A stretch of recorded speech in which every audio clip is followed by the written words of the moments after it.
चुकून एका वळणावर सहज कसे गमतीनं भेटलो, उगीच खुळा प्रेमाचा खेळ आपोआप एक खेळलो.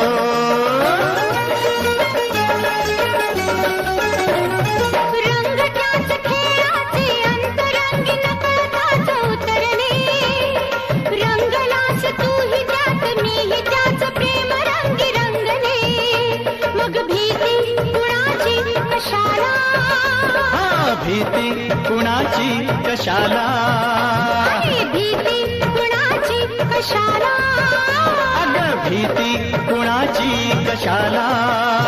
ना सांगताच आज हे कळे मला, कसा जीव माझा तुझ्यामध्ये गुंतला.